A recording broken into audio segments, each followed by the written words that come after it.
A única certeza que temos na vida é que um dia morreremos. E a fragilidade da vida, acompanhada por situações difíceis, problemas diversos, medos e doenças, nos aproxima ainda mais desse dia. Podemos até negligenciar a morte, nos envolvendo profundamente nos negócios deste mundo, nas riquezas, nos prazeres. Podemos ter melhor qualidade de vida ou alongar nossos dias sobre a face da terra através dos avanços da ciência e da medicina. Talvez nunca venhamos ser vítimas de um evento inesperado, como uma bala perdida ou um acidente fatal. Todavia, mesmo assim, todos nós morreremos. Você já pensou no dia da sua morte? Por que negligenciar a morte se é certo que morreremos? Eu me chamo Alexandre Bilhalva e eu gostaria de convidá-los para uma reflexão sobre a morte. Vamos iniciar a nossa reflexão com algo que é comum a todos nós. Independente da religião ou de ter ou não uma crença, todos somos cientes de que nascemos para morrer. O filósofo e pensador existencialista Martin Heidegger, ele dizia que o homem é um ser para a morte e que estamos convergindo para a nossa própria morte. Cada dia vivido é um dia mais próximo desta morte.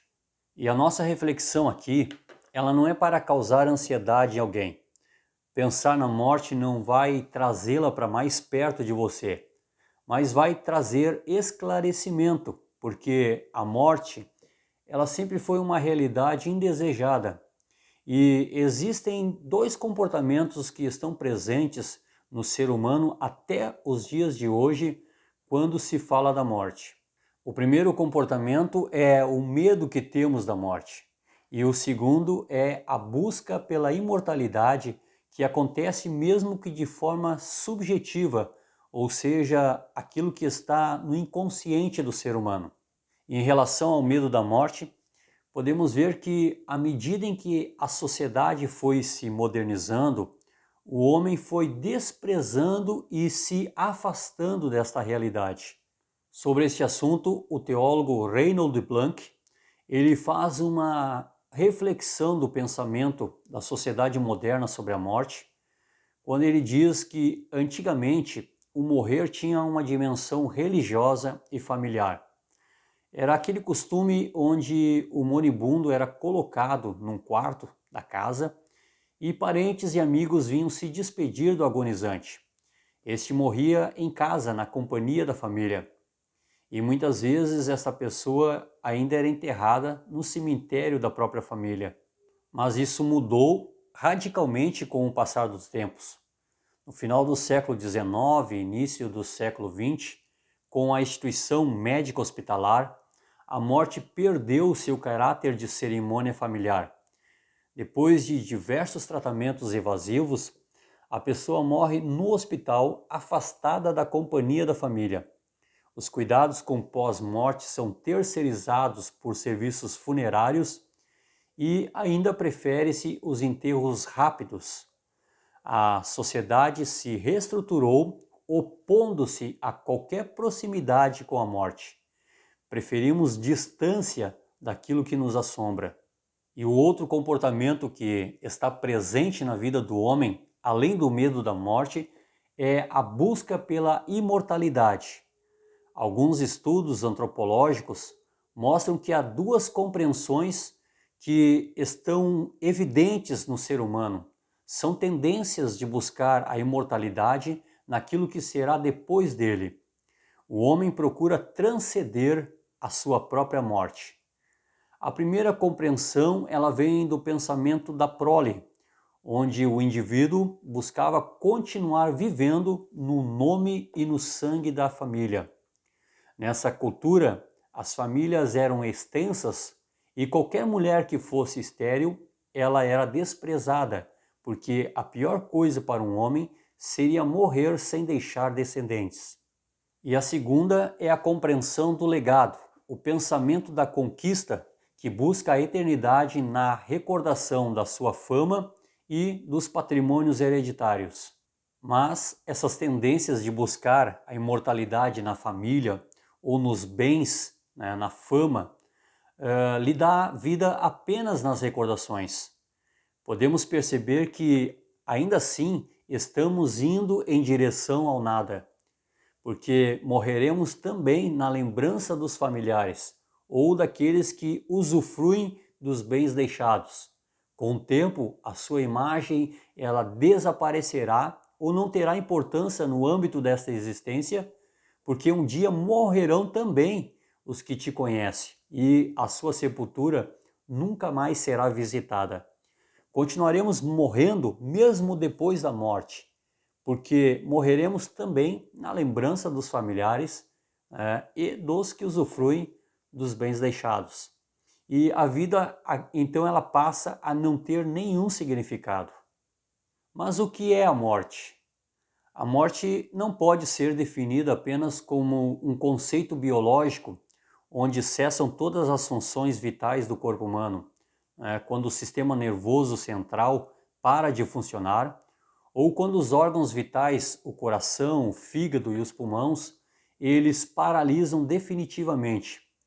Uma reflexão puramente nesse conceito biológico faz o homem entender a morte como uma cessação de tudo, e é exatamente isso a causa do medo da morte que falamos anteriormente. A proposta é então uma reflexão no conceito divino, porque no conceito de Deus o homem ele é uma história construída a partir de tudo que ele é e de tudo que ele faz. Uma história que continua por toda a eternidade. A morte é, portanto, no conceito divino, a continuidade da vida. Hoje, nós conhecemos a morte a partir de outras pessoas, mas virá o dia em que conheceremos a nossa própria morte. E quando isso acontecer, não teremos mais a possibilidade de mudar nada. Nada mais pode ser refeito. Seremos lançados na eternidade com aquilo que somos e com aquilo que fizemos de nós mesmos, sem levar nada dos bens materiais ou da fama. E é lá na eternidade que receberemos recompensas ou punições. Mas eu tenho uma boa notícia para você. Houve um que não pecou, e quando foi morto, a morte não pôde mantê-lo na sepultura, pois ela só tem domínio sobre os pecadores. Então, ao terceiro dia, ele ressuscitou para ser Senhor tanto dos mortos como dos vivos. Ele destruiu a morte e trouxe significado à vida e à imortalidade para aqueles que creem na sua palavra. E aos que creem em Jesus Cristo, a Bíblia diz ainda que o próprio Espírito de Deus declara que felizes os mortos que morrerem no Senhor. De agora em diante, eles descansarão das suas fadigas. A morte passa a ser considerada como um descanso das fadigas deste mundo. Lá não conheceremos as dores, os sofrimentos e muito menos as tristezas. E ela é considerada ainda uma sequência da sua história, quando diz, pois as suas obras o seguirão. Ele, Jesus Cristo, o Filho de Deus, venceu a morte. Se você em vida o reconhecer como seu Senhor, Ele perdoará os seus pecados e quando você provar a sua própria morte, encontrará do outro lado não um lugar vazio ou um juiz para condená-lo, mas encontrará um amigo que foi preparar lugar para você morar e para estar aonde ele estiver. Aquele que tem a chave da vida e da morte em suas mãos, ele é a garantia da nossa ressurreição. Ele destruiu a morte e trouxe vida e a imortalidade àquele que crer nele. Lembre-se, você é uma história que permanece por toda a eternidade. Não tenha medo da morte, mas seja responsável por fazer a sua história ao lado de Jesus Cristo, o único Salvador, o único que pode salvar a tua vida, pois para isso Ele morreu, para nos reconciliar e nos dar vida eterna ao seu lado, juntamente com Deus. Deus te abençoe.